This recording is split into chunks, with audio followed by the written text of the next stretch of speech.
Students, कैसे हैं आप सभी। मैं दिग्विजय फिर से स्वागत करता हूं आपका स्कोर हाई क्लासेस के यूट्यूब चैनल पर। आज हम क्लास 10th में टॉपिक वाइज सीरीज में आप लोगों के लिए एक टाइम एंड वर्क नाम का इंपॉर्टेंट टॉपिक लेकर के आए हैं, जिसमें हम बात करेंगे सबसे पहले कॉन्सेप्ट की, उसके बाद में हम बात करेंगे एक क्वेश्चन की। तो सबसे पहले हम टाइम एंड वर्क का कॉन्सेप्ट समझते हैं कि टाइम एंड वर्क का एक्चुअली मीनिंग क्या है। अच्छा, इससे पहले हमें यह समझना होगा कि directly proportional and inversely proportional क्या होता है। अगर हमें ये दो टर्म समझ में आ जाएंगे कि directly proportional and inversely proportional क्या होता है, तो हमें टाइम एंड वर्क को समझने में क्या होगा, बहुत ज्यादा क्या होगी, आसानी होगी। तो बात करते हैं डायरेक्टली प्रोपोर्शनल और इनवर्सली प्रोपोर्शनल का मतलब समझने की कोशिश करते हैं।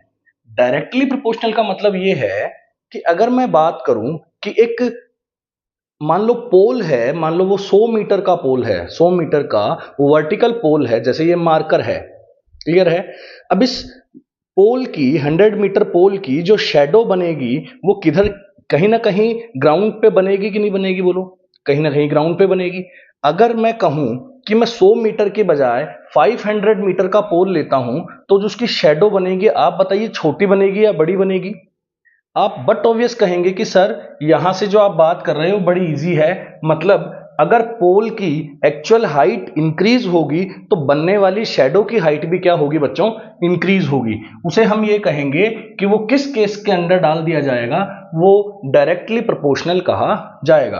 अच्छा, इनवर्सली प्रोपोर्शनल का मतलब क्या होता है।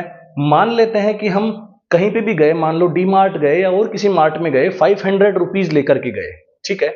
अब हम वो चीज खरीदना चाहते हैं जो 200 रुपीज के जी है। क्या खरीदना चाहते हैं, हम वो चीज खरीदना चाहते हैं जो 200 रुपीज के जी है। तो हमें कंफर्म है यहां से कि हम 2.5 के जी 500 रुपीज में खरीद लेंगे। वेरी वेरी इजी मैथ्स, ये तो बहुत आसान है। लेकिन अगर मैं आपसे कहूं कि अभी उसका जो प्राइस है, अभी लेटेस्ट प्राइस जो है बढ़ करके 220 के जी हो गया है या पर केजी हो गया है, क्लियर है। तो आप कहेंगे कि अब 500 में जो 2.5 आ रहा था, अब 500 में 2.5 केजी नहीं आएगा। क्या आप बात समझ पा रहे हैं मैं क्या कह रहा हूं, कि अगर प्राइस इंक्रीज हो जाता है तो सेम अमाउंट में जो प्रोडक्ट है वो क्या हो जाएगा, डिक्रीज हो जाएगा। मतलब किसी एक चीज के बढ़ने से दूसरी चीज में क्या आ रही है, कमी आ रही है, या वो क्या हो रहा है, डिक्रीज हो रहा है। इसका वाइस वर्सा भी हम कह सकते हैं। कैसे, कि अगर कोई चीज कम हो रही है तो दूसरी चीज उसके बिहाफ में अगर बढ़ रही है तो हम उसे क्या कहेंगे, इनवर्सली प्रोपोर्शनल कहेंगे। मतलब हमें डायरेक्टली प्रोपोर्शनल और इनवर्सली प्रोपोर्शनल टॉपिक समझ में आ गया। मैंने शायद 2 मिनट ले लिए होंगे, कोई बात नहीं।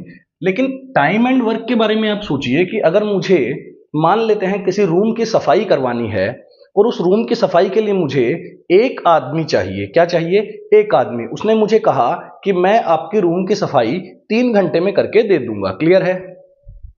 क्या बोला लेबर ने, क्या बोला, या फिर किसी भी इंसान ने जिससे हम सफाई करवा रहे हैं, सफाई कर्मचारी जो भी है, उन्होंने क्या बोला कि हम आपसे 3 घंटे में हम आपका काम कर देंगे, क्लियर है। लेकिन मैंने सोचा कि मेरे पास 3 घंटे का टाइम है नहीं, तो मैं एक काम करता हूं, मैं ऐसा करता हूं कि मैं 3 सफाई वाले भैया को बुला लेता हूं या 3 सफाई कर्मचारी बुला लेता हूं। तो आप बताइए कि अगर एक आदमी मेरे रूम को 3 घंटे में साफ कर रहा है, तो 3 आदमी बुला लूंगा तो वो 3 घंटे से ज्यादा में करेंगे या फिर 3 घंटे से कम में करेंगे। तो सीधी सी बात है, जो टाइम एंड वर्क है, मैं क्यों समझा रहा हूं कि टाइम एंड वर्क जो है वो इनवर्सली प्रोपोर्शनल है। अगर आपका टाइम बढ़ रहा है, इसका मतलब पर डे वर्क आपका क्या हो रहा है, कम हो रहा है। और अगर वर्क बढ़ रहा है तो आपका टाइम क्या लगेगा, कम लगेगा। आप डेली लाइफ में अप्लाई करके इसको देख सकते हैं कि जहां पे वर्क ज्यादा हो जाएगा वहां टाइम कम लगेगा, और जहां टाइम ज्यादा लग रहा है इसका मतलब वहां पे वर्क नहीं हो रहा है। क्या आप लोग क्लियर हैं। तो ये है कि हमें ये समझ में आया कि डायरेक्टली प्रोपोर्शनल क्या होता है और इनवर्सली प्रोपोर्शनल क्या होता है। तो इनवर्सली प्रोपोर्शनल पे बात चलेगी। तो इनवर्सली प्रोपोर्शनल जो है वो किस हिसाब से देखा जाए, तो इससे पहले हम बात करेंगे टाइम, वर्क एंड एफिशिएंसी। हम 3 चीजों की बात करेंगे। इसके साथ हम टाइम, वर्क के साथ में एफिशिएंसी की भी बात करेंगे। तो ध्यान से देखिए हम क्या क्या बात करने जा रहे हैं।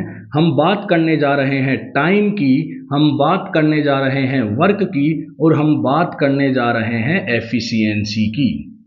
अब आपको ये समझना है कि एफिशिएंसी का मीनिंग क्या है।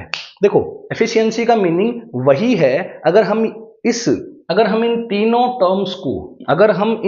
टर्म्स को वर्क को हम एज ए डिस्टेंस मान लें, एफिशिएंसी को एज ए स्पीड मान लें, और टाइम को तो टाइम मानना ही होगा, क्योंकि टाइम एक फंडामेंटल क्वांटिटी है, तो टाइम को तो टाइम मानना होगा, वर्क को ठीक है, एफिशिएंसी को ठीक है। तो एक काम करते हैं, हम इस कॉन्सेप्ट में कितना इंपॉर्टेंट पार्ट समझने जा रहे हैं। हम वर्क को क्या मान लेंगे? डिस्टेंस।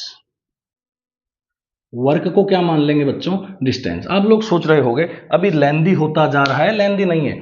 आप ऐसे नहीं, बहुत सारे ऐसे क्वेश्चंस किसी भी लेवल पे जाके आप इस कॉन्सेप्ट को पढ़ने के बाद में 101% कर पाएंगे।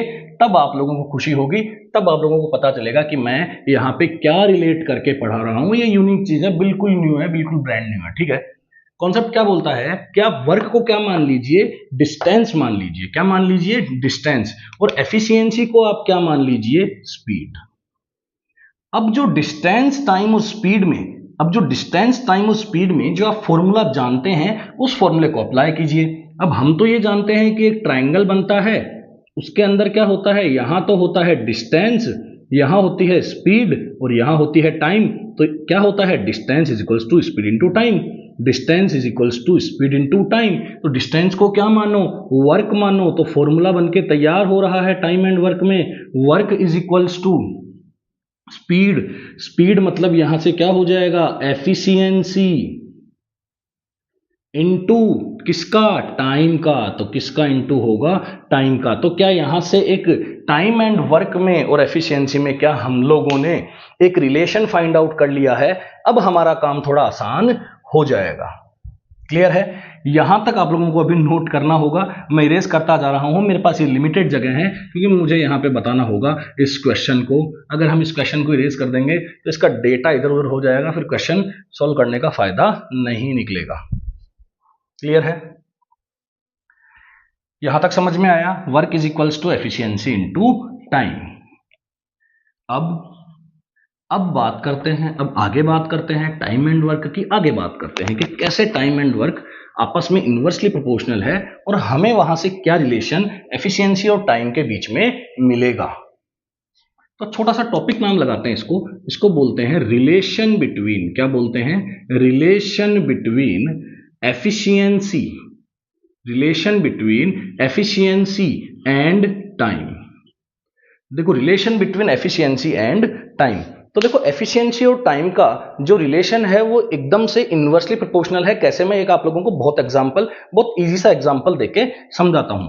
मान लेते हैं मैंने कोई काम ए को भी दिया करने के लिए, और मैंने काम कोई बी को भी दिया। मान लेते हैं कि ए ने उस काम को करने में 10 डेज का टाइम लिया। कितने डेज का टाइम लिया? 10 डेज का टाइम लिया। क्लियर है? टाइम के बारे में लिख रहा हूं। 10 डेज का क्या लिया? टाइम। अगर मैं वो सेम काम अगर मैं बी से करवाता तो वो कितने दिन का टाइम लेता? 15 डेज का। एक बात है कि मैंने किसी काम को करवाना था, तो ए से पूछा तो वो मुझे बोला कि मैं 10 दिन में करके दूंगा। मैंने बी से पूछा कि आप कितने दिन में करके दोगे, तो वो बोले मैं 15 डेज में करके दूंगा। तो आप मुझे बताओ आपको कौन सा साउंड्स गुड लगा? 10 डेज में करके देने वाला या 15 डेज में करके देने वाला? साउंड्स गुड तो यही रहा। इसका मतलब क्या है कि जहां समय कम है वो साउंड्स गुड है। इसका मतलब समय कम है तो एफिशिएंसी क्या होगी? ज्यादा होगी। आ रही है बात समझ में? अगर समय कम ले रहा है, अगर कोई इंसान किसी काम को करने में, आप पे भी एप्लीकेबल है, सब पे एप्लीकेबल है, इस धरती पे जितने भी लोग हैं, जितने भी क्रिएचर्स हैं, जो कुछ भी सब अपना काम कर रहे हैं, उसमें ये इंपॉर्टेंट है कि अगर आप एफिशिएंट ज़्यादा हैं तो आप उस सेम काम को करने में दूसरे से समय क्या लेंगे? कम लेंगे। मतलब इन्वर्सली प्रोपोर्शनल। ज़्यादा ज्ञान यहाँ पे शुरू नहीं करना है। तो मैं बात करूं अगर एफिशिएंसी की, तो जो एफिशिएंसी है ए की वो हो जाएगी 1/10। क्या हो जाएगी? 1/10। यहां से एफिशिएंसी ऑफ बी की क्या हो जाएगी? 1/15। अब आप ध्यान से देखिए, जब ऊपर की तरफ न्यूमरेटर सेम होता है तो जहां डिनोमिनेटर छोटा होता है वो वैल्यू बड़ी आती है, मतलब 1/10 इज ग्रेटर देन 1/15, मतलब efficiency of A is greater than by efficiency of B. यहां क्या सीखने को मिला? यहां सीखने को मिला कि जो टाइम है वो एफिशिएंसी का क्या है, रेसिप्रोकल है। आई होप सो आप लोगों को ये समझ में आ रहा होगा, क्लियर है। अब टाइम आ चुका है, लेक्चर लंबा होने में है, अब हम इसकी इक्वेशंस बना देंगे, उसके बाद आप इसको सॉल्व कर लेंगे, ठीक है। इक्वेशन बना देंगे, बता देंगे भाई कैसे आपको करना है, ताकि वीडियो लेक्चर छोटा ही रहे और आप उसको कंटिन्यू में खुद भी करें। जो बच्चा देखे प्लीज वो करे। मैं इक्वेशन बना के छोड़ूंगा। मैंने कॉन्सेप्ट समझा दिया है, कॉन्सेप्ट लेंदी हो गया लेकिन कॉन्सेप्ट में मजा आ गया होगा। वेरी वेरी इजी बातें मैंने की है, इसीलिए मजा आया होगा, और तो क्या ही है, वेरी वेरी इजी बातें की, क्लियर है। तो पूछा जा रहा है कि 8 आदमी 12 लड़के can finish a piece of work in 10 days. ये बोल रहा है कि 8 आदमी और 12 लड़के मिलके साथ में एक काम को 10 दिनों में खत्म कर देते हैं, ठीक है। जबकि 6 आदमी और 8 लड़के, 6 आदमी 8 लड़के मिलके फिनिश करते हैं 14 डेज में। मतलब ये एफिशिएंट कम है, इतना समझ में तो यहां से आ ही गया, ठीक है, कोई नहीं, वैल्यू भी चेंज है। एफिशिएंसी का नंबर, एफिशिएंसी का जो मतलब है वो वैल्यू से भी है भाई, कितने आदमी आप लगा रहे हैं, कितने नहीं लगा रहे हैं, क्लियर है। तो find the time taken by 1 man alone and that by 1 boy alone to finish the work. हमसे ये चाहता है कि अगर मैं एक आदमी लगा देता इस काम को करने के लिए, एक आदमी 2 लड़के 5 लड़के, ये नहीं, अगर मैं एक आदमी लगा देता और कह देता कि इस काम को करके दिखाओ तो कितने दिनों में पूरा होता, या मैं एक लड़का लगा देता तो कितने दिनों में पूरा होता। मतलब एक लड़के का और एक मैच्योर का एक क्या है, एक तरीके से कंपैरिजन चल रहा है, कंपैरिजन की बात चल रही है, क्लियर है। तो रिलेशन देखा हमने, रिलेशन क्या है कि जो टाइम है एफिशिएंसी का क्या है, रेसिप्रोकल, या यूं कह सकते हैं कि एफिशिएंसी टाइम की क्या है, रेसिप्रोकल, क्लियर है। तो छोटी सी एक बात करनी होगी, फिर क्वेश्चन शुरू कर रहे हैं। वेरी वेरी इजी तरीके से समझ ले, आ जाएगा भैया, वेरी वेरी इजी, ठीक है। तो एक काम करते हैं, मान लेते हैं कि एक आदमी x दिनों में करके दे देगा, मान लेते हैं। Let the time taken by 1 man alone x days, clear है। एक आदमी x दिनों में कर देगा। आप क्या मुझे इसकी एफिशिएंसी बता सकते हैं, एक की, क्या मुझे एक की या जो भी है मैन की, क्या आप मुझे एफिशिएंसी बता सकते हैं? बिल्कुल बता सकते हैं सर, एफिशिएंसी होती है 1/x, मतलब इसका रेसिप्रोकल। आई होप यहां से क्लियर हो रहा होगा। लेक्चर अभी लंबा भी चला जाएगा इस पे, एफिशिएंसी पे। एफिशिएंसी का मतलब होता है कि आदमी एक दिन में कितना काम कर रहा है, या एक घंटे में कितना कर रहा है, या एक मिनट में कितना कर रहा है, ठीक है। बात किसकी चल रही है, दिनों की। तो इसका मतलब ये है 1/x यहां से क्या है, it is the amount of work that can be done by a man alone, a man alone, एक दिन में, इन वन डे, एक दिन में किया गया काम, क्या है, एक दिन में किया गया काम। एफिशिएंसी क्या है बच्चों, एक दिन में किया गया काम, क्लियर है। एक आदमी का अगर, तो similarly the time taken by 1 boy y days, efficiency of boy 1/y, efficiency of boy भी आ गई, एफिशिएंसी ऑफ मैन भी आ गई। कितने आदमी लगा दिए, 8 आदमी।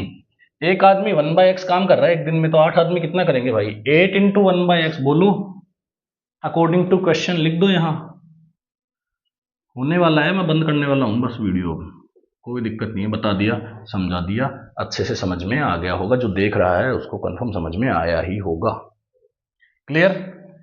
तो एक आदमी की एफिशिएंसी 1/x है भाई, एक आदमी की एफिशिएंसी क्या है, 1/x। तो यहां से 8 आदमियों की एफिशिएंसी कितनी मानते हो, 8 × 1/x। 12 लड़कों की एफिशिएंसी कितनी मानोगे, 12 × 1/y। भैया क्या लिख रहे हो, ये एफिशिएंसी लिख रहे हो, किसकी? टोटल मैन की। और ये एफिशिएंसी लिख रहे हो किसकी? टोटल मैन की। और टोटल वर्क कितना दे रखा है? 10। तो टोटल एफिशिएंसी कितनी होगी भाई? 1/10 होगी। बोलो, आ रही बात समझ में? आई यहां से बात समझ में? 8 इंटू वही रिड्यूसिबल फॉर्म है। रिड्यूसिबल फॉर्म है जो मैंने एक वीडियो लेक्चर डाला था, किसका? बोटन स्ट्रीम का। बिल्कुल वो का वो है। अपॉन में आ रही है चीजें, अपॉन में आ रही है, बनाएंगे। 1/x को क्या लेंगे? ये लेंगे, ठीक है। अच्छा, 6 man 8 boys, very easy. 6 into 1/x plus 8 into 1/y कितना है? 1/14। देखो, इतना कॉन्सेप्ट समझने के बाद में जो इक्वेशन बनने में जो मक्खन लगता है, कितना इजीली इक्वेशन फ्लो में बनती जाती है। लेकिन पहले कॉन्सेप्ट, अगर मैथमेटिक्स और फिजिक्स में आप अगर कॉन्सेप्ट को पकड़ के चलेंगे तो कोई सा भी कैसा भी क्वेश्चन आपसे बन जाएगा। ये है सिस्टम, सारा ऐसा होता है। तो यहां से इक्वेशन बनने जा रही है। 1/x को क्या ले लो? लेट 1/x को क्या ले लो? a। 1/y को क्या ले लो? b। यहां से इक्वेशन बना देते हैं 8a प्लस 12b इक्वल 1/10। और यहां से 6a प्लस 8b इक्वल 1/14। यहां से a और b में दो इक्वेशन बन चुकी है। यहां से आप लोग a और b की वैल्यू इजीली सब्स्टिट्यूशन से कैलकुलेट कर सकते हैं। ऐसा कुछ खास यहां पर नहीं होने वाला है। a और b की वैल्यू आ जाएगी। आप a को यहां पुट कर देना, a को नीचे ले जाना, x को इधर ले आना, आप लोगों को इजीली x की और y की वैल्यू मिल जाएगी। और x की और y की वैल्यू ही क्या है? लिया गया टाइम एक आदमी के द्वारा और लिया गया टाइम एक लड़के के द्वारा। Thank you so much.